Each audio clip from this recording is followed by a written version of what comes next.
बिस्मिल्लाहिर्रहमानिर्रहीम। अस्सलाम वालेकुम नाज़रीन, प्रोग्राम सच बात में आपको कहेंगे खुशामदीद। मैं हूं हुमार सलान। आज के प्रोग्राम में हम ओवरऑल एससीओ कॉन्फ्रेंस को डिस्कस कर रहे हैं। शंघाई ताउन तंजीम का इजलास और उसके बाद उसका मुश्तरका एलामिया, जिसमें कुछ पॉइंट्स हाईलाइट किए गए हैं। उन्हीं पॉइंट्स को हम भी कंसिडर करेंगे अपने प्रोग्राम में और फिर अपने मेहमानों का तज्जिया लेंगे। एक चीज़ जो इस कॉन्फ्रेंस के अंदर ज़ेर बहस भी रही और उसको काफ़ी हाईलाइट भी किया जा रहा है कि एससीओ के इजलास में वज़ीर आज़म शहबाज शरीफ साहब आलमी रहनुमाओं की तवज्जो का मरकज़ बने रहे, जबकि वज़ीर आज़म शहबाज शरीफ साहब ने बहुत सारी चीज़ों को हाईलाइट करने की कोशिश भी की, जिनमें सबसे ज़्यादा दहशत गर्दी के हवाले से बात की गई।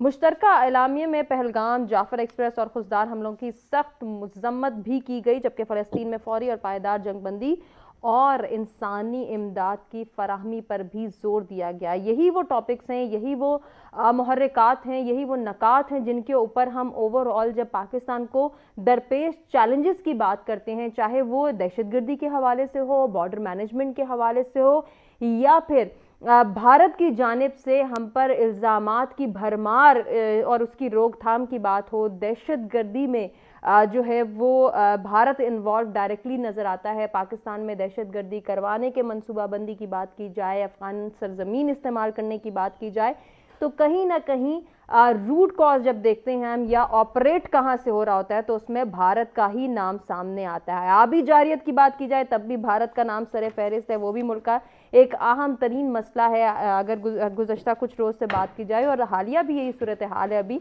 तो आबी जारियत के हवाले से भी हम ज़रूर गुफ्तगू करेंगे। एससीओ इजलास के मुश्तरका एलामिया में जिस तरह से जाफर एक्सप्रेस के हमले के हवाले से बात हुई, खुजदार हमलों के हवाले से बात की गई और इनकी मजम्मत भी सामने आई, जबकि गजा की सूरत हाल को भी डिस्कस किया गया। आने वाले वक्त में क्या इन तमाम तर चीज़ों को कंसिडर किया जाएगा और हम बेहतरी देख सकेंगे या नहीं देख सकेंगे, ये सवाल तो अपनी जगह एग्जिस्ट कर रहा है।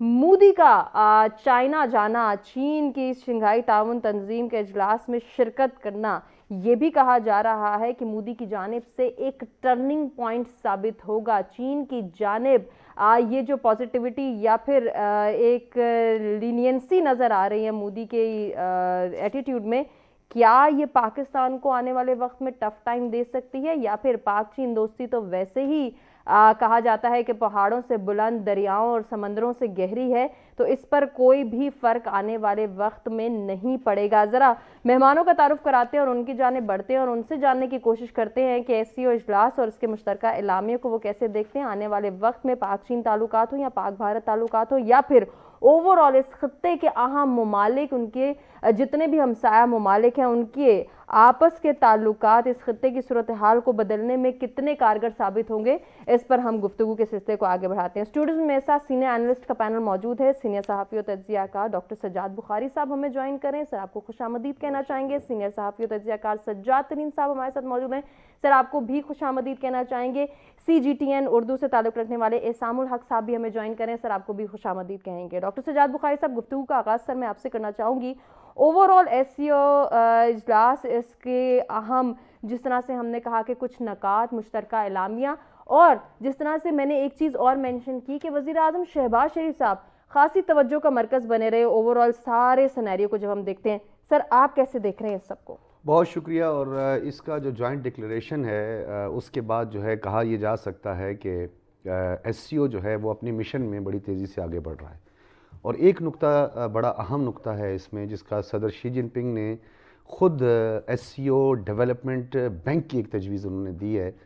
ये बिल्कुल इसी तरह है जब ब्रिक्स के बाद आपने देखा था कि दुनिया की तवज्जो का मरकज़ बने रहे ब्रिक्स कंट्रीज़ जी।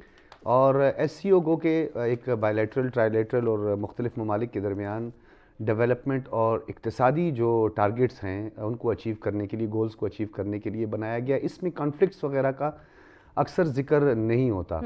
और जहां आपने बात की कि मोदी का चाइना जाना, तो ये कोई नई बात नहीं है। आपको याद होगा जब एससीओ की मेज़बानी पाकिस्तान को ये शर्फ हासिल हुआ था तो जयशंकर पाकिस्तान भी आए थे। तो इस बात से इसका कतई तौर पर ये नहीं अंदाज़ा लगाया जा सकता कि चाइना और हिंदुस्तान के दरमियान, देखिए चीन वो वाहिद मुल्क है जिसने पूरी दुनिया में इक्तिसादी जंगों की तरफ लोगों की तवज्जो मबजूल करवाई है कि अब उस वार का, हाइब्रिड वार का या तोपों का या मिज़ाइलों का या जहाज़ों की जंगों का नहीं, बल्कि अब इक्तिसादी यानी इकोनॉमिक वारफेयर का दौर है, और उन्होंने ये काम कर दिखाया। नेपाल तक वो पहुँचे, फिर ये काला पानी का इशू शुरू हो गया वहाँ पे, फिर उसके बाद मैक्सिको तक भी वो जा पहुँचे, और जिसके लिए बड़ा अमेरिका ने भी वावेला मचाया था। तो चाइना रीजनल कनेक्टिविटी पर यकीन रखने वाला मुल्क है। चाइना इस मुल्क में, इस पूरे खित्ते में इक्तिसादी इनकलाब का मंबा बन चुका है, और मेन उसका जो है कलीदी रोल है, ख़ास तौर पर बेल्ट एंड रोड इनिशिएटिव, जो कि एक रोड कनेक्टिविटी है, रेलवे कनेक्टिविटी है, और इंफ्रास्ट्रक्चर डेवलपमेंट प्रोग्राम्स हैं उसमें सारे, चाहे उसमें इकोनॉमिक जोन्स भी हों। तो मैं ये समझता हूँ कि अफ्रीकन कंट्रीज़ तक एक्सेस के लिए जो ममालिक इस कनेक्टिविटी का हिस्सा बनना चाहते हैं, ये फितरी इत्तेहादियों पर मुश्तमिल एक बैठक थी। इसको आप सादा अल्फाज में बता दें, इसमें कोई गैर फितरी इत्तेहादी नहीं था। जैसे माजी में 6 फरीकी इजलास होते रहे, 4 फरीकी इजलास होते रहे, पाकिस्तान भी उस पर मुतादिद बार कह चुका था कि ये गैर फितरी इत्तेहाद हैं, गैर फितरी समिट्स हैं। और एक की मेज़बानी जो है वो श्रीनगर में हुई थी, हिंदुस्तान ने की थी, G20 का था गालिबन। तो मैं ये समझता हूँ कि इस मुलाकात के बाद गोदी मीडिया के हवाले से मैं ज़रूर एक नुक्ता उठाऊंगा, क्योंकि सजाद तरीन साहब और बाकी पैनलिस्ट भी यहाँ पे मौजूद हैं। मैं ये समझता हूँ कि हिंदुस्तान की बर्बादी हो, चाहे उसकी सिफारती बदतरीन तारीखी जो नाकामी है, उसके पीछे मोदी का जो गोदी मीडिया है, इसका एक कलीदी किरदार है। और फ्रंट लाइन पे उन्होंने इवन कि अब इस दौरे पर भी उन्होंने इसको कंट्रोवर्शियल बनाने की कोशिश की। कौन किससे हाथ नहीं मिला रहा, कौन कैसे मिल रहा है, वो देखें जी, शहबाज शरीफ को ज़्यादा प्रोटोकॉल मिल गया जी, रेड कारपेटेड उसका हो गया, स्ट्रेंथ ज़्यादा थी, डिप्लोमेट्स उस वक्त ज़्यादा थे, और फॉरेन अफेयर्स वाले वहाँ पे ज़्यादा मौजूद थे। तो मैं समझता हूँ इस बात से आगे बढ़ना चाहिए। और बिल्कुल ये जो जॉइंट डिक्लेरेशन है, इसमें जो हमारा एक मौक़िफ़ था जाफ़र एक्सप्रेस के हवाले से, खुशदार वाक़यात के हवाले से, पहलगाम के हवाले से भी पाकिस्तान ने पहले दिन ये वाज़े तौर पर अपना मौक़िफ़ पेश कर दिया था कि हम पूरी दुनिया में जहाँ पे भी दहशतगर्दी और इंतहा पसंदी होती है, उसके लिए हम तो विक्टिम्स हैं। हमने तो 80,000 जाने खून का नजराना पेश किया है इस आलमी दहशतगर्दी के खात्मे को, और हमारा कंट्रीब्यूशन है वर्ल्ड वाइड। तो मैं समझता हूँ कि ये इस पे बहुत ज़्यादा डिबेट की जा सकती है। प्यूटन की एक बात करूंगा, फिर आप आगे ज़रूर बढ़िएगा। प्यूटन ने यूक्रेन वार को जोड़ दिया नेटो ममालिक में शिरकत वाला मामले को लेकर। उन्होंने कहा अगर नेटो ममालिक में शामिल करने की जो कोशिश थी, ये बहरान की एक बहुत बड़ी वजह बनी है। तो मैं ये समझता हूं कि इसके बाद यूरोपियन कंट्रीज जो पे ऑलरेडी पहले ही डिवाइड हैं, आप भी जानती हैं कि वो यूक्रेन वार के हिमायत में नहीं थी, और अपना 40% और वीट ईंधन वगैरह वो रूस से वो पूरा करती है, उनकी एक जरूरत भी है। तो मैं समझता हूं अमेरिका और कुछ ममालिक जिनकी 2 हेजमोनिक डिजाइन थे, और हेजमनी नजर आ रही थी, डॉलर हेजमनी नजर आ रही थी, सुप्रीमेसी नजर आ रही थी, और फॉसिल फ्यूल हेजमनी नजर आ रही थी। मैं समझता हूं उस पर आने वाले दिनों में काफी उसका इंपैक्ट होगा। यकीनन ऐसा ही है। सामुल साहब, आपसे कंटिन्यू करना चाहेंगे, एक तो मीडिया पॉइंट ऑफ व्यू से बताइएगा और सारे माहौल को जरूर बयान कीजिएगा, और इसके साथ साथ मैं इस बात को जरूर जोड़ना चाहूंगी कि इस वक्त जो खित्ते की सूरत हाल है वो खासी कशीदा है। चाहे भारत और चीन के ताल्लुकात की बात की जाए, पाक भारत ताल्लुकात की बात की जाए, ऐसे में ये कॉन्फ्रेंस होना, और फिर वज़ीर आज़म पाकिस्तान जनाब शहबाज शरीफ साहब को जो प्रोटोकॉल मिला, उसके हवाले से भी ओवरऑल ये क्या सिनेरियो बिल्ड कर रहा है, कितने स्ट्रेंथन होगा आने वाले वक्त में पाकिस्तान का मौक़िफ़ इससे? देखिए, हम बहुत सारी चीज़ों में सोशल मीडिया पे बड़ा मैंने देखा कि कंपैरिजन और सारी चीज़ें गैर ज़रूरी है। उसकी वजह ये है कि चीन में रहते हुए, चीन की नफ्सियात को समझते हुए, और यहाँ एक आम आदमी की ख्वाहिश को और हुकूमती जो नुमाइंदे हैं उनसे जब आप मुलाकात करें, तो एक बहुत वाज़ेह फ़र्क है पाकिस्तान के लिए और दीगर ममालिक के लिए। तो हमें तो इस बहस में पढ़ना ही नहीं चाहिए। मसला तो दूसरी जानिब था, जब वो 7 साल बाद चीन का दौरा कर रहे हैं। पिछले साल जो मुलाकात हुई काजान में, उसके बाद जो कुछ मई में उन्होंने मीडिया के थ्रू किया और जो कुछ बयानात सामने आए, उससे जो ताल्लुकात कशीदा हुए, एक चीज़ को मानना पड़ेगा, जो दूरअंदेशी चीन की खारजा पॉलिसी में हमेशा रही है, उसने बहुत ज़्यादा चीन को सपोर्ट किया है, मुख्तलिफ कहना चाहिए कि गेज हासिल करने में इंटरनेशनल पॉलिटिक्स में। वरना जिस तरह के बयानात मई के बाद भारत की जानिब से सामने आए थे चीन के खिलाफ, उस पर काफ़ी ज़्यादा यहाँ पर लिखा भी गया, लेकिन साथ साथ एक तलकीन हो रही थी कि आप इस बात को समझें, तारीख को समझें, बात वैसी नहीं है जैसे आप सोच रहे हैं। तो वो जो एक बड़े दिल के साथ जो खित्ते की कनेक्टिविटी के लिए शंघाई ताउन तंजीम का क़याम हुआ था रूस के साथ, वही शायद मुझे ऐसा लगता है कि वो बिहेवियर देखने में आया जब उनको वेलकम भी किया गया, उनसे बात भी की गई और साथ मुलाकात में ये समझाया भी गया कि आप दुनिया की सूरत हाल को देखते हुए खित्ते की सूरत हाल पर नजर रखें और जो सरहदी मामलात हैं या दीगर मामलात हैं उनको ओवरऑल इम्पैक्ट नहीं होना चाहिए उनका चीन और भारत ताल्लुकात के हवाले से। लेकिन अभी मुझसे पहले, मैं नाम अभी भूल रहा हूं, जो हमारे पैनलिस्ट बात कर रहे थे, doctor Sajjad problem Bukhari Indian साहब। मीडिया का भी है जिसको डायरेक्शन मिलती हैं गवर्नमेंट से। जी हाँ, बुखारी साहब, प्रॉब्लम जो है वो इंडियन मीडिया का है जिसको डायरेक्शंस मिलती हैं इंडियन गवर्नमेंट से। मैंने जैसे ही एससीओ समिट स्टार्ट हुआ, जाहिर है कि हम चीन का मीडिया, पाकिस्तान का, इंडिया का सब हम देख रहे थे, फॉलो कर रहे थे। तो वहां पर एक अजीब सी बहस की, जी देखें चीन, मोदी जी चीन जा रहे हैं, भाई वो चीन समिट के लिए जा रहे हैं, उन्होंने इस मौके का फायदा उठाया है, कोई स्पेशल दावत ऐसी नहीं थी। तो इसको इस तनाजुर में देखना चाहिए। इवन आज जब मुश्तरका एलामिया सामने आया तो वहां अभी बड़ा एक जश्न वो मना रहे हैं कि देखें जी पहलगाम का वाकया सामने आया तो खुददार का भी आया है, जाफर एक्सप्रेस का भी आया है। तो ये तो ओवरऑल जो एससीओ का मैंडेट रहा है हमेशा से कि वो सिक्योरिटी ताउन के हवाले से हमेशा बात करते हैं, और आज इस पूरे एलामिया में 3 से 4 जगह आपको उसकी आवाज सुनाई देगी। बिल्कुल ये ऐसे एक ऐसा प्रोसेस है। मेरा अपना जाती ये ख्याल है कि हम जाहिर है कि अब थक गए हैं इस इंडियन मीडिया को इनकी औकात में बात याद दिलाते हुए, लेकिन हमें उस पैटर्न पर वापस जाना चाहिए जो पाकिस्तान का हमेशा रहा है।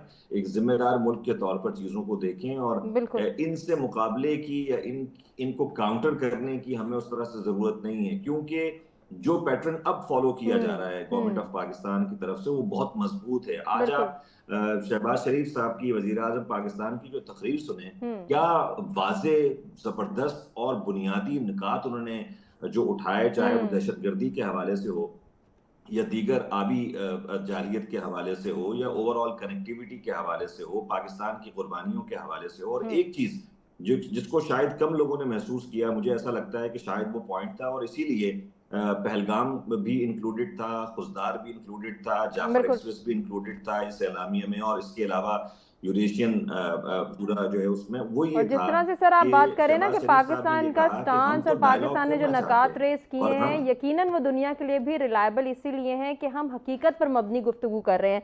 सजाद तरीन साहब जरा कंटिन्यू कीजिएगा सर इसको। और एक चीज़ मुझे बड़ी अच्छी लगी, शहबाज शरीफ साहब ने जो एक बात की ना कि दुनिया सियासी मफादात के लिए दहशतगर्दी को बतौर इस्तेमाल करने वाले ममालिक के बयान को तस्लीम नहीं करती, यानी कि उन्होंने डायरेक्ट अपनी बहुत सारी बातें जहाँ काउंटर की वहीं इंडिया को भी टारगेट कर दिया, लेकिन वही बात कि अपना एक मजबूत स्टांस आगे बढ़ाते हुए। देखें, पाकिस्तान की लीडरशिप जो है वो जहाँ भी जाती है वो दहशतगर्दी के बारे में तो अपना एक पॉइंट ऑफ व्यू जो पाकिस्तान का है वो सामने रखा जाता है। चाहे अभी प्राइम मिनिस्टर जो हैं इसी माह में अक़वाम मुत्तहिदा की जनरल असम्बली का इजलास भी हो रहा है, वहाँ भी जाएंगे, वहाँ भी अपना पॉइंट ऑफ व्यू रखेंगे, ये तो रखना पड़ता है। जहाँ तक शंघाई ताउन तंजीम है, देखें बात ये है कि एक तो मैं आपको ये बात बताऊं कि मुल्कों के दरमियान ऐसा नहीं होता, ना तो मुस्तकिल दोस्ती होती है ना मुस्तकिल दुश्मनी होती हैं। मुल्कों के दरमियान ऐसा कभी नहीं होता, कोई भी मुल्क हो। आप देख लें, एक ज़माने में हम जहाद अफ़गानिस्तान कर रहे थे और रशिया का और हमारे ताल्लुकात अच्छे नहीं, आज मैं समझता हूँ खित्ते में सबसे ज़्यादा हमारे ताल्लुकात उनसे बेहतर जा रहे हैं। ब्रिटेन के जिस तरह प्राइम मिनिस्टर मिले हैं और जिस तरह बातचीत और मामला आगे बढ़े हैं। एक तो कोई मुल्क जो है ना मुस्तकिल ना किसी का दुश्मन होता है ना दोस्त होता है, हर मुल्क अपने अपने मफादात को देखता है। देखिए मोदी का वहाँ जाना, मैं समझता हूँ कि एक तो कॉन्फ्रेंस के लिए वो गए हैं, दूसरा जो पाकिस्तान और इंडिया के दरमियान जो झड़प हुई उससे चाइना और इंडिया के दरमियान फासले बढ़ गए थे और वहाँ से बड़ा नेगेटिव प्रोपेगेंडा चाइना के ख़िलाफ़ होता रहा। हमारे ख़िलाफ़ तो वो करते ही करते रहते हैं उनका मीडिया वाले, लेकिन वो चाइना के ख़िलाफ़ भी किया, लेकिन वो ऐसे लगा कि जैसे कोई दूरियां बढ़ गई हैं। उनसे पहले आपको पता होगा कि उनके वज़ीर ख़ारजा चाइना के गए थे, इंडिया पाकिस्तान भी आए, वो सारे मामलात इस कॉन्फ्रेंस से पहले जो हैं वो मुख्तलिफ़ जगह पे मुख्तलिफ़ चीज़ें डिस्कस करके गए। फिर इसी वजह से मोदी वहाँ गए और वहाँ जब बड़ी लीडरशिप बैठी हुई है, चाइनीज़ बैठे हुए हैं, पुतिन बैठे हुए हैं, वो सारे मामले खित्ते को लेके आगे बढ़ना चाहते हैं। देखिए अब एक बात दुनिया में बिल्कुल तय हो चुकी है कि जंगों से मसाइल हल नहीं होते, और अब ये भी बात एक सामने आई है, अब ये जो बदलती दुनिया है, ये जो डिजिटल की दुनिया है, इसमें एक नई बात सामने आई है कि कोई एक मुल्क अकेला तरक्की नहीं कर सकता, अब खित्ते तरक्की करते हैं। तो चाइना ये बात समझ गया है, चाइना की लीडरशिप ये बात समझ गई है, तो वो इस तरक्की में पूरे खित्ते को लेके चलना चाहते हैं, पूरे खित्ते को साथ लेके चलना चाहते हैं कि खित्ता आगे बढ़े। जिस तरह आपने देखा G8 ममालिक में भी उनकी कॉन्फ्रेंस होती हैं, वो G8 बनी हुई है, और इस तरह तंजीमें, शंघाई जो है वो इस खित्ते की है। तो ये सारे लोग जो उसमें गए हैं, मैं समझता हूँ इसके बहुत नेगेटिव और बहुत जो एक वो मुल्कों के दरमियान मनफी रवैये चल रहे थे उसकी कमी आएगी, नेगेटिव चीज़ें ख़त्म होंगी, जिसमें ये बड़े दो लीडर्स हैं, पुतिन भी और चाइनीज़ भी, ये उनको कहेंगे कि आगे की तरफ बढ़ें, और हमने भी आगे की तरफ बढ़ना है। देखें बात आपकी ये बात को समेटते हुए मैं सजाद बुखारी साहब का वो जुमला कि इंडिया आबी जारियत कहें, दहशतगर्दी कहें, ये सब कुछ कहें, लेकिन हम इंडिया को बदल नहीं सकते कि वो हमारा पड़ोसी है। हमें मामलात आगे लेके बढ़ने हैं, उसकी तमाम दहशतगर्दी और आबी जारियत और तमाम मामलात के बावजूद वो हमारा पड़ोसी तो है ना, तो मामलात को हम आगे बढ़ेंगे, अगर आगे लेके मामलात। नाज़रीन, एक ब्रेक की जानिब हम बढ़े, हमारे साथ ही रहिए। प्रोग्राम में एक मरतबा फिर से आपको कहेंगे खुशामदीद। सजाद तरीन साहब, हमने कहा था कि वापस आएंगे तो आपको मौका देंगे, आप अपनी बात मुकम्मल कर लें। सर, साथ ही जैसे आपने रूसी सदर के बयान को भी शामिल किया, तो थोड़ा सा मैं इस जानिब भी आना चाहूँगी, क्योंकि जहाँ हम पाक चीन ताल्लुकात की बात करें, वहाँ रशिया से भी हमारे ताल्लुकात खासे बेहतर होते दिखाई दे रहे हैं। तो आने वाले वक्त में क्या आपको लगता है कि इस खित्ते की सूरत हाल को बेहतर बनाने में रशिया भी इन ममालिक के साथ मिलकर ख़ास किरदार अदा कर सकता है? देखें, बात यह है कि इसमें तो कोई शक नहीं, ये बात ठीक है कि रशिया की बहुत सी जो रियासतें हैं वो अलहदा हो गई हैं, लेकिन आज भी दुनिया में एक ताकतवर मुल्क तो रूस है ना, और उसमें सारे वो उनके पास जो तरक्की उन्होंने दुनिया में की वो तो मौजूद है, और उसको वो आगे बढ़ाएंगे। फिर चाइना उनका भरपूर साथ दे रहा है। फिर इसके अलावा चाइना जो है वो खित्ते में सरमायाकारी बहुत कर रहा है। चाइना ने CPEC पे सरमायाकारी की, चाइना ने चाबहार में की, ईरान में सरमायाकारी की बहुत बड़ी, चाइना ने अफ़गानिस्तान में की, चाइना इंडिया में भी कर रहा है, इंडिया से उनके तजारती ताल्लुकात भी हैं। तो मैं समझता हूँ कि चाइना की पहली कोशिश ये होती है कि खित्ते में मौजूद जो ममालिक हैं इनके दरमियान तसादम ना हो, कोई जंग ना हो किसी किस्म की, क्योंकि अगर जंग होगा तो उनकी सरमायाकारी तो गई सारी, वो नहीं होने देंगे। फिर उसके बाद रूस जो है उसने भी देख लिया, बहुत तवील अर्सा तक रूस और इंडिया जो हैं वो बहुत करीब रहे हैं, लेकिन अब उसने उसका रोल देख लिया है, वो भी थोड़े से दूर हुए हैं। फिर उसके बाद ईरान और इंडिया बहुत करीब थे, ईरान तो तेल भी ख़रीद रहा है उनसे, लेकिन ईरान ने भी जब मोदी का ख़ास तौर पर रोल देखा, जब इजराइल और ईरान की जंग हुई, तो वो भी थोड़े से उनसे पीछे हटे हैं, रूस भी पीछे हटा है। चाइना ऑलरेडी मतलब सरमायाकारी तो कर रहा था, लेकिन चाइना और इंडिया के दरमियान वो एतमाद नहीं है जो हमारे दरमियान है। तो ये सारे मसाइल उनके हैं, लेकिन उसके बावजूद उनको वहाँ बुलाया गया है। इसका मतलब ये है कि उनकी एक अहमियत तो है ना, एक बड़ी मार्केट है वो, और उस बड़ी मार्केट से चाइना भी फ़ायदा उठाना चाहता है, रूस भी फ़ायदा उठाना चाहता है, बाकी ममालिक भी उठाना चाहते हैं। बदकिस्मती ये है कि जो उस मोदी का हमारे लिए रवैया है, मैं समझता हूँ उससे इंडिया को ज़्यादा नुकसान हो रहा है। और आप देख लें कि जंग के बाद दुनिया में ये सिर्फ पाकिस्तान हमारी तक महदूद नहीं था, ये रवैया बढ़ता जा रहा था, वो एटीट्यूड में जो एक खलिश है वो बढ़ रही थी। क्या अब वो चेंज करने पे मोदी ये रियलाइज़ करेगा कि जब तक मैं अपनी ये रिवायात, अपने ये वतीरे ये ख़त्म नहीं करूँगा तब तक बेहतरी नहीं हो सकती? नहीं, देखें, मोदी से ये तवक्को रखना कि वो कोई अपने रवैये में तब्दील ले जाएगा, ये मुमकिन नहीं है। उसकी बुनियादी वजह ये है कि मोदी जो इंडिया में पॉलिटिक्स कर रहा है वो एंटी पाकिस्तान कर रहा है। वो सारी पाकिस्तान के खिलाफ कि अगर ये नहीं करोगे तो फिर पाकिस्तान आ जाएगा, ये नहीं करोगे तो पाकिस्तान बम मार देगा, ये नहीं करेगा तो उनके पास ये होगा। हालांकि पाकिस्तान की कभी भी पहल नहीं करता, हमने तो अभी भी नहीं किया।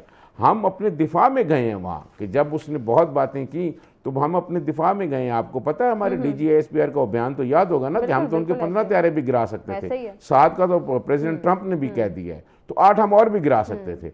तो मकसद ये है कि उनको समझ आ गई है, लेकिन क्योंकि उनकी सारी सियासत, मोदी की सारी सियासत जो है वो एंटी पाकिस्तान है। अब मैं समझता हूँ जो इंडियन अवाम है उनको, वो बाशऊर लोग हैं, उनको ये देखना पड़ेगा कि एक ऐसे आदमी को ले आए हैं वो आगे कि जो मतलब दीवार में बार बार टकरे मार रहा है, और उससे हमारा नहीं इंडिया के ज़्यादा नुकसान हो रहा है। अभी इस जंग के बाद भी आप देखें पाकिस्तान उभर के दुनिया के सामने आया है और वो नीचे गया है, दुनिया उसको छोड़ गई, उसके अपने इत्तेहादी छोड़ गए हैं, उसके अपने इत्तेहादी उसके बारे में कैसी कैसी बातें करते रहे हैं। तो ये सारे जो मामलात हैं मैं समझता हूँ ये इंडियन अवाम पर है कि अब इंडियन अवाम क्या सोचती है। जब तक मोदी है, मोदी से ये तो बिहार तवक्को के रखना, इलेक्शन में दूध का दूध पानी का पानी मोदी होने का वाला है कि एक अवाम एक क्या मैं सोचे कहूँ या कि उनकी मोदी मानी का भी जो है जाएगी ना, या नहीं। देखिए मोदी का एक जो है ना मेरे ख्याल में ये कि वो रवैया तब्दील कर देगा या कुछ और बेहतरी लाएगा, ऐसा मुमकिन नहीं है। हालांकि आप ये जानती हैं लेकिन कि कंपेयर तो हमारे किया जा सकता है, जैसे आप कह रहे हैं कि देखें, अवाम का मेरी बात दबाव बहुत सुनिए, बड़ी अवाम ताकत का है। दबाव तो है, लेकिन एक बात सुने जरा, एक बात सुनिएगा जरा, आप ठंडे दिल से हमारी भी बात सुन लें। मोदी के हमारे साबिक प्राइम मिनिस्टर मियां नवाज शरीफ से ज़ाती ताल्लुकात हैं, वो उनके वहाँ शादी के फंक्शन पर भी आया था, लेकिन बदकिस्मती ये है कि पाकिस्तान के बारे में उसका रवैया ठीक नहीं है। तो मैं ये समझता हूँ कि इंडियन की अवाम को भी ये सोचना चाहिए कि उनका मतलब, दूसरी तरफ मैं समझता हूँ कि हमारे साबिक वज़ीर आज़म मियां नवाज शरीफ को भी ये कोशिश करनी चाहिए कि हमारे इंडिया से ताल्लुकात अच्छे हों, हमारी तिजारत शुरू हो, हमारे मामला आगे बढ़ें। ये दोनों जानिब से करने का मामला है, ऐसा नहीं हो सकता कि हम एक तरफ से करते रहें और वो जो करें। इस वक्त सूरत हाल है, क्या उसके अंदर ये हमारी जानिब से कोशिश कारगर साबित हो सकती है? एक तो डॉक्टर साहब इस चीज़ को कंटिन्यू कीजिएगा, दूसरी जानिब एक और चीज़ जो अभी प्यूटन साहब का हम बयान शामिल कर रहे थे, तो सर ये भी तो सवाल है ना कि यूक्रेन के बहरान की बुनियादी वजूहात का हल क्या है और सिक्योरिटी तवाज़ुन बरकरार रखने का फार्मूला अब क्या हो सकता है, पॉसिबिलिटी क्या क्या है? सीरिया का एक मॉडल था, पूरी दुनिया ने देखा, अपनी गलतियों से कुछ नहीं सीखा। बहरहाल सजाद तरीन साहब की बात पे जो है इत्तेफाक किया जा सकता है कि मफादात की दुनिया में ताल्लुकात मैटर नहीं करते, ना ही मौसम और वेदर मैटर करते हैं, ना ही मुस्तकिल कोई दोस्त होता है, ना ही मुस्तकिल कोई दुश्मन होता है। सही। यूक्रेन से भी बढ़कर इम्पॉर्टेंट एक चीज़ जो है वो आपके प्रोग्राम के तवस्सुत से चलें, एक बात की क्लैरिटी तो सामने आई, और अब गोदी मीडिया को मैं भी बार बार मुख्तलिफ टॉक शोज़ में कहता रहता था कि आप दुनिया की तीसरी बड़ी मईशत नहीं है। ये जो आप बड़े बड़े जो है ना बातें करते हैं, तो आप तहकीक के बगैर ये बातें करते हैं, तो आज उनको भी ये बात समझ आ जानी चाहिए। इवन कि मैं तो हैरान हूँ, अर्नब जैसे लोग और मतलब इतने सीजन पुराने लोग जो हैं वो भी इस तरह की बकवासियात पे यकीन रखते हैं। तो नरेंद्र मोदी ने खुद एतराफ़ कर लिया और बता भी दिया कि चाइना और हिंदुस्तान बिल तरतीब दूसरी और पांचवी बड़ी इक्तिसादी कुव्वत है। मैं उसको पांचवी इक्तिसादी कुव्वत नहीं मानता, क्योंकि अभी भी वो पांचवी इक्तिसादी कुव्वत नहीं है, ये उसने खुद से कह दिया है। मेरे पैनलिस्ट इस बात से इत्तेफाक करें। सजाद तरीन साहब ने एक बड़ा अहम जुमला बोला कि मोदी बदल जाएगा, या मोदी की तर्ज सियासत बदल जाएगी। पूरी दुनिया में अब एक नई पॉलिटिक्स जो है वो उभर कर सामने आई है, जिसको सेंटिमेंट बेस्ड पॉलिटिक्स कहते हैं। बिल्कुल ऐसे ही। सुप्रीमेस्ट भी उसमें आप उसको शामिल कर दें। उनका एजेंडा होता है नैरेटिव बिल्डिंग का, बयानिया। वो परफॉर्मेंस बेस्ड पॉलिटिक्स की तरफ, स्टेटिस्टिक्स की तरफ नहीं जाते। सही। मोदी के पास एक ही कार्ड है और वो है एंटी मुस्लिम बैशिंग या पाकिस्तान बैशिंग। पाकिस्तान बैशिंग तो जब से पाकिस्तान का क़याम अमल में आया है, कांग्रेस ने सबसे ज्यादा पाकिस्तान कार्ड खेला है। उत्तर प्रदेश की बात करें, आगरा की बात करें, मुंबई की बात करें, दिल्ली में तो ये मुसलसल जो कैंपेन इनकी चलती रही है वो हमने देखी। बल्कि कर्नाटक में तो अमित शाह जैसे और लोगों ने तो भरमार, फिर वो योगी आदित्यनाथ ने भी सिर्फ एंटी मुस्लिम और एंटी पाकिस्तान जो है, उन्होंने तो डायरेक्ट एंटी मुस्लिम पॉलिटिक्स है। तो वो तो सेंटिमेंट बेस्ड पॉलिटिक्स है, वो तो कभी खत्म नहीं हो सकती। तो उस तरफ हमने जाने ही नहीं कि मोदी या आरएसएस जो है उसकी आइडियोलॉजी में कोई तब्दीली आएगी। कत्लो गारत और बली की जो माइंड सेट होता है, बयानिया होता है, वो चेंज नहीं होता। अब आ जाते हैं जो सबसे इंपॉर्टेंट चीज है, यूक्रेन वाला मामला, और जो प्यूटन की यहाँ पे एक बात हमें समझने की जरूरत है। सजाद तरीन साहब ने बड़ा इंपॉर्टेंट नुक्ता बयान किया। देखिए, जो आपकी इंडिपेंडेंट स्टेट्स है ना, जो कि सोवियत यूनियन के बाद जो कुछ भी शराजा बिखरा था, जो भी हुआ था, लेकिन लैंडलॉक्ड कंट्रीज को एक्सेस चाहिए, रीजनल कनेक्टिविटी चाहिए। उनको गर्म पानियों तक पहुंचने के लिए पहले भारी तोपों और जहाजों का इस्तेमाल करना पड़ा था, लेकिन अब उनको भी इस बात की समझ आ गई है। रोड कनेक्टिविटी, अच्छे सिफारती ताल्लुकात, ट्रेड डील करना, इससे जो है मुल्क तरक्की करते हैं। ये वॉर ऑफ सुप्रीमेसी को अब दुनिया से खत्म हो जाना चाहिए, और ये काफी हद तक आपने देखा कि जब डोनाल्ड ट्रंप ने भी इक़्तिदार संभाला था, मैं और आप भी यही बात करते थे, आ गया फिर जी वो चढ़ाई कर देगा, पता नहीं क्या कुछ कर देगा। आते साथ ही उसने अपनी तर्ज सियासत को बिल्कुल चेंज किया। उसने कहा नहीं, मैं टैरिफ के जरिए अपनी इक़्तिसादियात को ठीक करूंगा, मैं चाइना का मकरूज हूं तो मैं इस कर्ज से निजात हासिल करूंगा, और मैं ताल्लुकात। अब जो बात सबसे ज्यादा समझने की है, खुदारा इस बात को समझने की जरूरत है, किसी के ताल्लुकात, जाती ताल्लुकात से मुल्कों के ताल्लुकात का कोई ताल्लुक नहीं होता।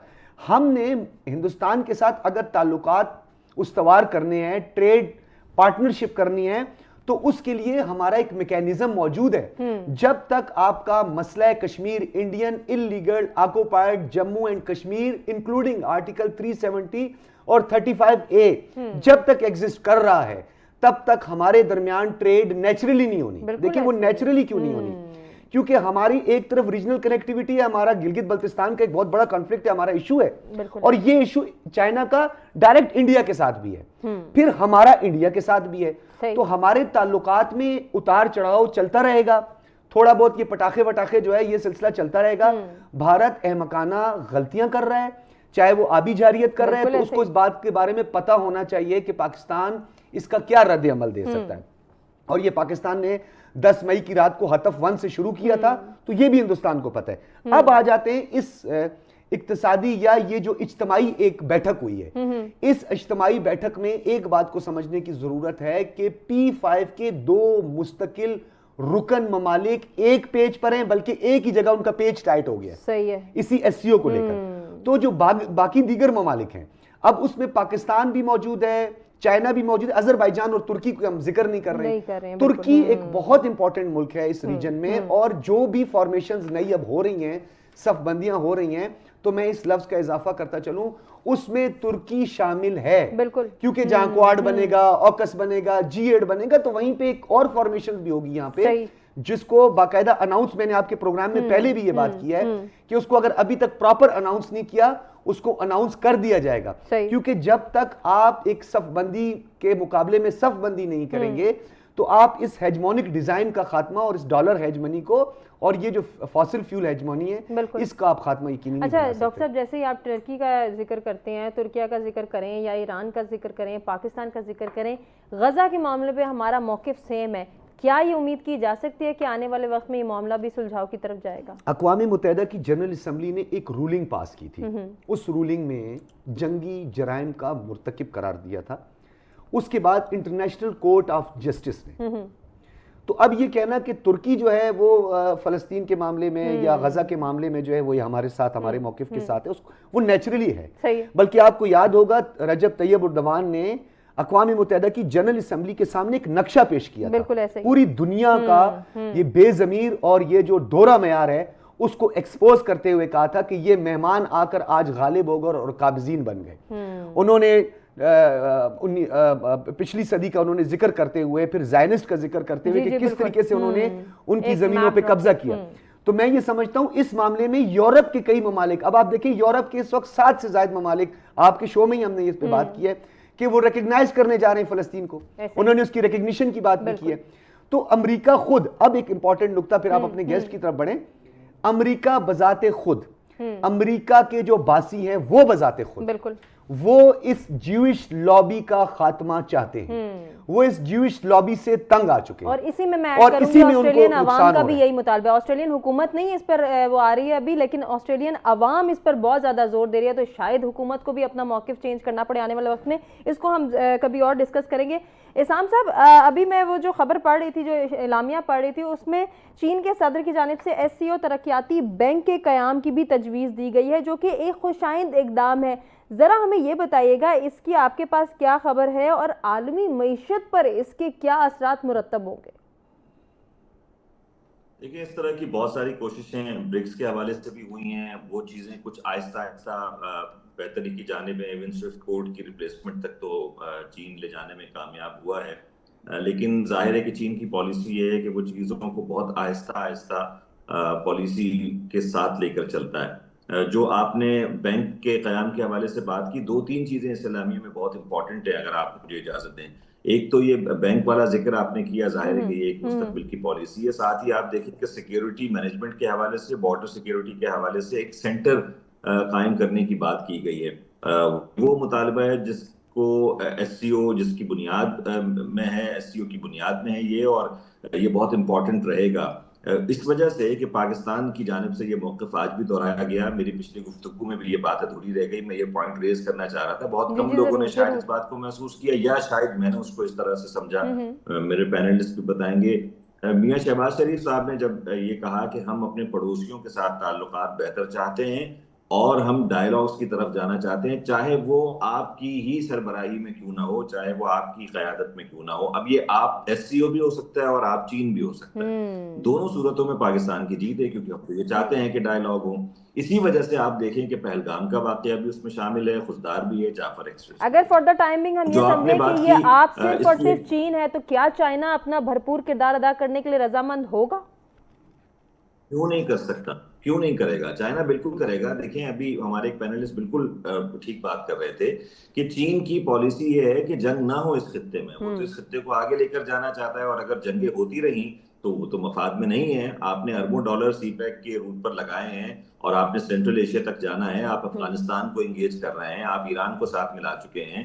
तो आप क्यों ये चाहेंगे कि पाकिस्तान इंडिया के साथ उलझ जाए और चीजें सारी बेकार हो जाएं? जो कि आपका रूट है, आप इतने अरसे से इन्वेस्टमेंट कर रहे हैं उसको आगे लेकर, अब तो 2.0 की वर्जन की तरफ जाना चाह रहे हैं। तो बारह एक चीज जो कि बहुत वाज़ेह, आज चाइनीज मीडिया में इस पर काफी बात हो रही है और इसको बाकायदा बहुत फोकस किया जा रहा है, वो ये कि चीनी सदर की तरफ से माजी में global security initiative, global development initiative और इस तरह के कई इनिशिएटिव सामने आते रहे, जिसका खास मकसद जो तवील मुद्दती मुझे नजर आता है वो ये कि एक नया गवर्नेंस सिस्टम जो है ये दुनिया को दिया जाए, और उसी को इस्तेमाल करते हुए आज उन्होंने एक गवर्नेंस, ग्लोबल गवर्नेंस सिस्टम की तरफ उसको लॉन्च किया और कहा है कि मैं ये तजवीज़ आपके सामने पेश कर रहा हूँ। उसके 5 निकात उन्होंने बयान किए। ठीक हो गया साम साहब, आपकी बात को ये आगे बढ़ाएंगे। कुछ पॉइंट्स आपने अपनी गुफ्तगू में रेज किए हैं, उन पर हम अपनी गुफ्तगू के सिलसिले को आगे बढ़ाएंगे। नाज़रीन, एक ब्रेक की जानिब हम बढ़ें, हमारे साथ ही रहिए। वेलकम बैक नाज़रीन, प्रोग्राम में एक मरतबा फिर से आपको कहेंगे खुशामदीद। ब्रेक पे जाने से पहले हमने कहा था साम साहब ने अपनी गुफ्तगू में 2-3 पॉइंट रेज किए हैं, जिसको हम कंटिन्यू करेंगे, गुफ्तगू के सिलसिले को आगे बढ़ाते हैं। डॉक्टर सज्जाद बुखारी साहब, ज़रा मैं उस गुफ्तगू का जिक्र करना चाहूँगी जो अभी एहसान साहब कर रहे थे, जिसमें उन्होंने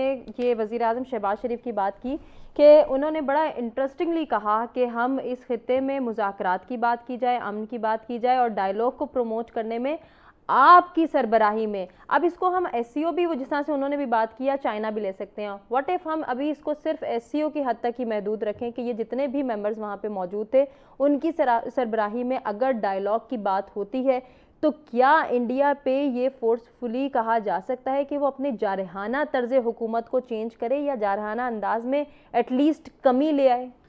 फोर्सफुली तो अक़वाम मुत्तहिदा और सिक्योरिटी काउंसिल भी किसी मुल्क पर जो है वो उसकी क्योंकि सॉवरेनिटी होती है, तो वो उस पर कोई किसी किस्म का फोर्सफुली कोई भी इम्पोज नहीं करवा सकती कोई भी चीज़। ठीक, लेकिन एक बात समझनी यहाँ पे ज़रूरी है कि चीन का एक ट्रैक रिकॉर्ड मौजूद है रियाज और तेहरान के दरमियान, और फिर उसमें पाकिस्तान और कतर का भी बड़ा एक कलीदी रोल था उस गलत फहमियों को दूर करने में और एक अंडरस्टैंडिंग को डेवलप करने में। बहुत एक पॉजिटिव रोल प्ले किया चाइना ने। चाइना पूरी दुनिया में एक बेहतरीन सालिस के तौर पे जाना जाता है। सही है। और अब उसी मॉडल को अडॉप्ट करने की डोनाल्ड ट्रंप कोशिश कर रहे हैं, और वो ये कह रहे हैं कि मैं दुनिया में सालिसी करवाऊंगा, मैं अच्छा मीडिएटर साबित हो सकता हूँ, मैंने ये भी कर दिखाया, मैंने वो भी कर दिखाया। देखिए, जब भी किसी मुल्क का कोई लीडर इस तरह की बात करे तो उसने कोई ना कोई मॉडल देखा होता है ना, वो कोई किसी चीज़ से इंस्पायर हुआ होता है। तो ये चाइना का एक ऑलरेडी पहले से मौजूद है। और ये आपने जो बात की, इसमें आज एक बड़ा इंपॉर्टेंट नुक्ता है। हमारे जो शाम साहब से भी आपने ये सवाल किया, डाउट साहब से भी किया, पहलगाम। आज भारतीय मीडिया जो है पहलगाम पर बड़ी बगलें बजा रहा है, बहुत खुश हो रहा है कि जी देखें हमारा पहलगाम के जो है उसको इंटरनेशनल रिकग्निशन मिल गई है। तो मेरे भाई हिंदुस्तान के बासियों, गोदी मीडिया, आप सुन लो, पहलगाम के वाकये की सबसे पहले मजम्मत पाकिस्तान ने की। बिल्कुल ऐसे ही, पाकिस्तान ने पार्लियामेंट के अंदर इसकी मजम्मत की है। पाकिस्तान ने उड़ी हमला, पठानकोट और आपके इससे पहले पुलवामा में ज्वाइंट इन्वेस्टिगेशन की ऑफर भी की। बावजूद इसके कि विदिन 5 मिनट्स में इन्होंने पाकिस्तान का शोर मचाया सोशल मीडिया पे, लेकिन पाकिस्तान ने अपनी जिम्मेदाराना सलाहियतों को दिखाते हुए मजम्मत कुछ इंपॉर्टेंट नुक्ता बयान करना चाह रहा हूँ सजाद साहब की मौजूदगी में। जरूर सर। जिस दिन ये जाफर एक्सप्रेस पर हमला होता है, मुझे हमेशा से जैसे कॉल आती है तो जूम पे लिंक आ गया कि जी बुखारी साहब आ जाएं, आप, उनके एक चैनल है इंडियन। मैंने कहा क्या हुआ? उन्होंने कहा जी जाफर एक्सप्रेस, मैं यहां पे बैठा आपको एतराफ कर रहा हूं कि उन्होंने कहा कि जाफर एक्सप्रेस पर हमला हो गया, इतने यरगमाल हो गए, इतने ये हो गए। मैं सर पकड़ के बैठ गया। मैंने कहा जी मैं तर्जुमान बलूचिस्तानी हुकूमत से पूछूं कि ये क्या मामला हुआ, इतना पता चल गया था कोई वाकया हो गया। सही है। तो उनके पास जो है वो उस बैंड आउटफिट्स का जो है वो लेटर भी मौजूद था, कागज भी जो उनकी एंकर लहरा रही थी। अच्छा। तो मैंने एक सवाल पूछा था और आज मैं यहां पे दोहराता हूं। मैंने उनको कहा कि अगर जो आप कह रहे हैं ये सच है, इतने लोगों को मार दिया है, इतने मासूम लोगों को मार दिया, आप उसकी मजम्मत कर दें। यानी अगर किसी मासूम को मार दिया, अगर निहत्ते को मार दिया, आप मजम्मत कर दें। तो ये सवाल मैंने रिपीटेडली उनकी एंकर से किया, जो कि रिकॉर्ड पर मौजूद है। उन्होंने मुझे इसका जवाब नहीं दिया और मैंने कहा इसका मतलब है ये आप इस साजिश में मुलविस हो। बिल्कुल ऐसे। तो जाफर एक्सप्रेस को भी रिकग्निशन मिली, हमारा मौकिफ था। बिल्कुल ऐसे ही। इंडिया उस दिन जश्न मना रहा था, इंडियन चैनल उस दिन जश्न मना रहे थे और ये कह रहे थे कैसे 4 लोग आ गए, कैसे 6 लोग आ गए। तो हमारा भी यही सवाल है कि पहलगाम से 5 किलोमीटर दूर एक हाइट्स पे, जहां पे आपकी राष्ट्रीय राइफल्स मौजूद थी, जहां पर आपकी रेजिमेंट्स मौजूद थी, सिक्योरिटी हब था, वो 4 किलोमीटर 5 किलोमीटर से नहीं आए। और आप बलूचिस्तान की स्केटेड पॉपुलेशन की बात करें, वो दर्रे बोलान मच कहां है, सिक्योरिटी कहां पे, इतनी बड़ी पॉपुलेशन है, इतनी बड़ी स्केटेड पॉपुलेशन है। तो मैं ये कहना चाहूंगा, पाकिस्तान पर जो इल्जामात लगाए, पुलवामा का इल्जाम पाकिस्तान पे लगाया, अपने फौजियों को मरवाया, इनका अपना एंकर और एक पुलिस ऑफिसर के दरमियान व्हाट्सएप चैट पकड़ी गई कि पुलवामा हो गया तो जश्न मनाओ। उड़ी में भी यही मामला हुआ, पठानकोट में भी यही मामला हुआ। इन्होंने, हमने कहा कि ज्वाइंट इन्वेस्टिगेशन करवाओ, इन्होंने पता नहीं कौन सा ड्रामा रचाया, किधर से पहलगाम पे हम पीटते रह गए। पहलगाम में भी हमने कहा, तो पहलगाम में बगलें बजाने की जरूरत नहीं है। हमने पहलगाम पे फ्रॉम फर्स्ट डे पाकिस्तान ने मजम्मत की है, पार्लियामान की सतह पर मजम्मत की है, वो फॉल्स फ्लैग और बल्कि हमने दुनिया को कहा है, हमने दुनिया को कहा है कि आप आए, आप इन्वेस्टिगेशन करवाएं, हम आपका साथ देंगे। लेकिन इधर से आवाज कोई नहीं आई थी। सज्जाद तरीन साहब जरा इसको कंटिन्यू कीजिएगा।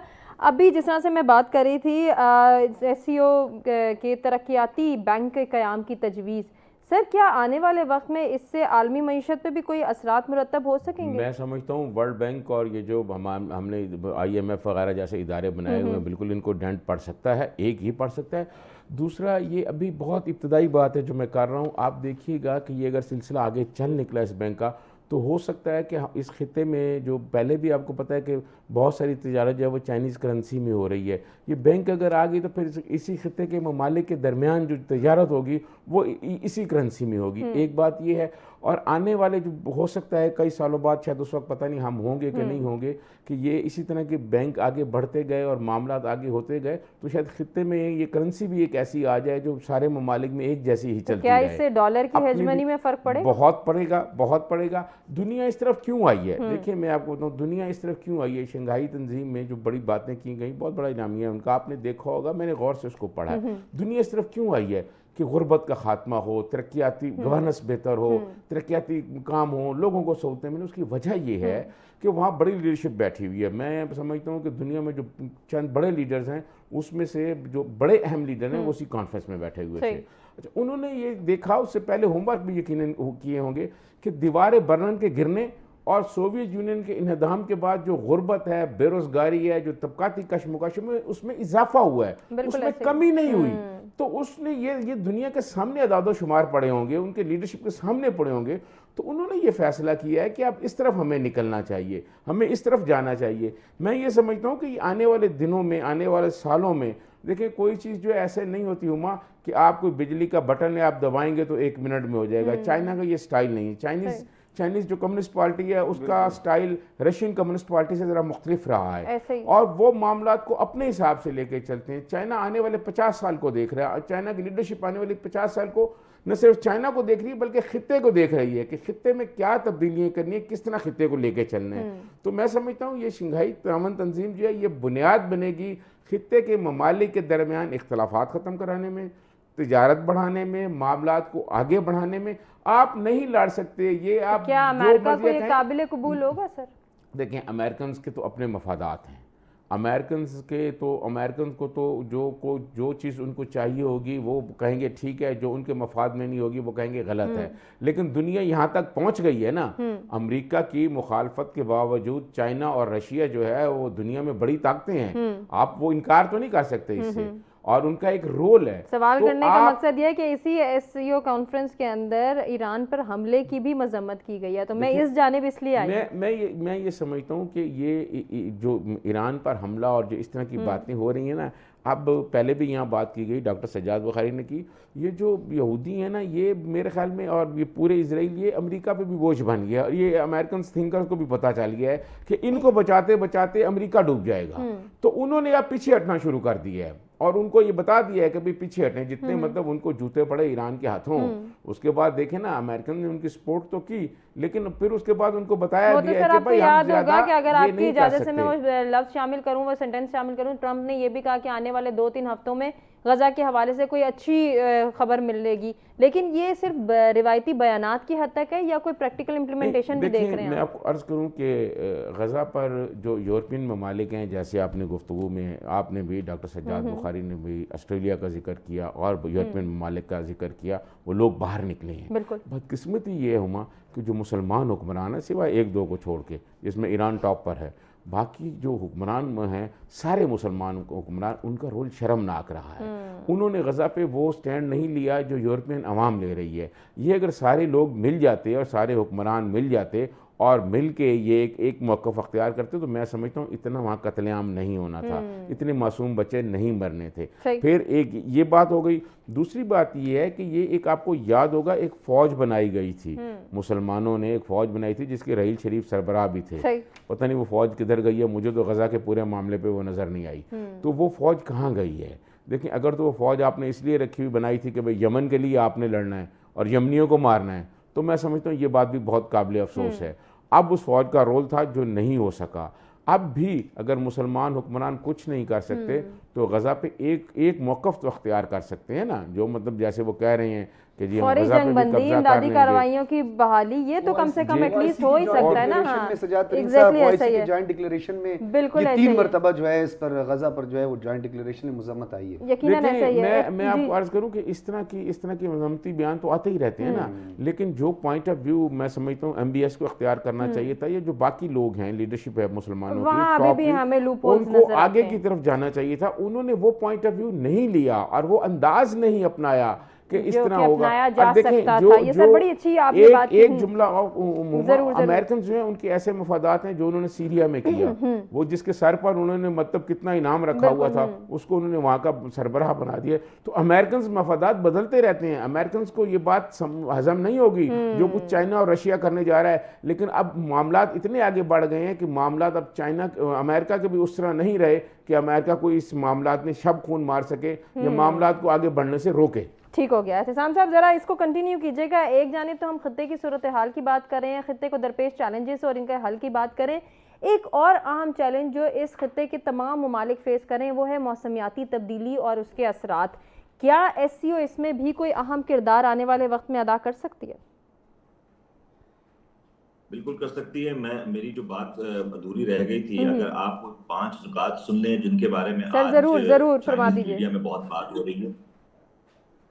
आपको आवाज आ रही है? जी एहतसाम साहब फरमाइएगा।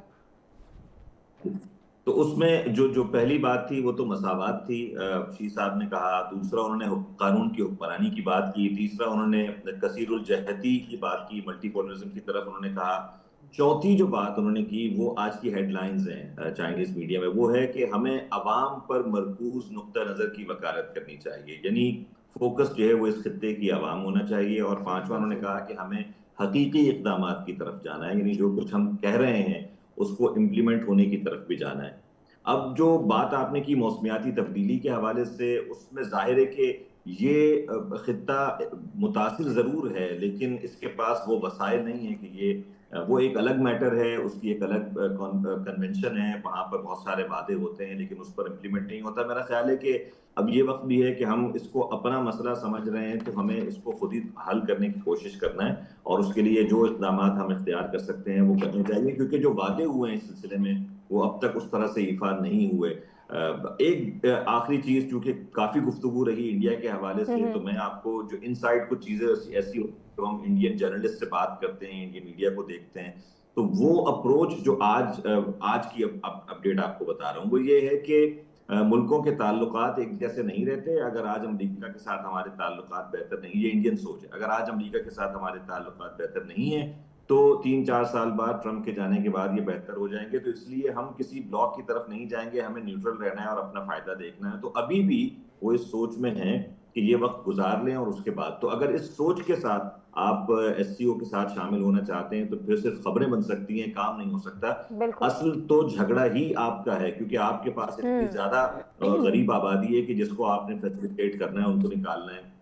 तो अगर इंडिया का रवैया ये है तो मेरा नहीं ख्याल। और एक चीज और भी जहन में रखिएगा, चाहे ब्रिक्स की बात हो जहां पर बैंकिंग के हवाले सिस्टम डेवलप होने जा रहा है, चाहे अब आज एससीओ की बात हो गई है, इसके भी तरक्याती बैंक की बात हो रही है, इंडिया को ये क्लियर करना होगा कि वो किस ब्लॉक में है और उसने क्या करना है इस खित्ते की तरक्की के लिए। और आखिरी चीज ये कि हम बहुत ज्यादा बात हो रही है इंडियन मीडिया पे पहलगाम और सारी चीजें, अभी हमारे पैनलिस्ट ने ठीक कहा कि हम तो मजम्मत करने वाले लोगों में से हैं, हमने तो मजम्मत की है, लेकिन आप उस एलामिया का क्या करेंगे जिसमें ईरान पर हमले की मजम्मत है, जिसमें गजा की सूरत हाल पर जो है वो आपके दस्तखत हैं उस पर, तो आपकी खारजा पॉलिसी तो उन चीजों को डिनाई करती रही है, आपने तो उस पर कोई बयान नहीं देना किया है, तो आप उस शिकस्त को किस तरह से बयान करें। वो आपने जो इंडियन सीजन जर्नलिस्ट और उनकी आपने बात की, उनको आज पता चला है, मेरे ख्याल इससे पहले उनको नहीं पता था। उनका ख्याल ये था कि मोदी जो है वो चाइना के दौरे पे गया है, उनको आज पता चला है ये तो शंघाई कोऑपरेशन ऑर्गेनाइजेशन। एग्जैक्टली ऐसा ही है, बजा फरमा रहे हैं सर आप। जी एहतसाम साहब, अगर कोई पॉइंट रह गया आपकी जाने से तो सर आप कंप्लीट कर सकते हैं, अभी हमारे पास वक्त है। जी हाँ, बस ओवरऑल जो स्पिरिट, शंघाई के स्पिरिट की जो बात हो रही है, मेरा ख्याल है कि उसमें मुझे लॉन्ग टर्म में मेरी ख्वाहिश जरूर है, हम सब की ये ख्वाहिश है कि इस खित्ते के एक बड़े मुल्क के तौर पर इंडिया का साथ हमें हासिल हो इस खित्ते की बिल्कुल हम भी यही उम्मीद करते हैं कि आने वाले वक्त में हमें ऐसी खबरें मिलें। नाज़रीन, अपने तमाम मेहमानों का हम शुक्रिया अदा करना चाहेंगे जिन्होंने अपने कीमती वक्त और कीमती तजर्बे से आगाह किया। आपसे इजाजत लेंगे, अल्लाह के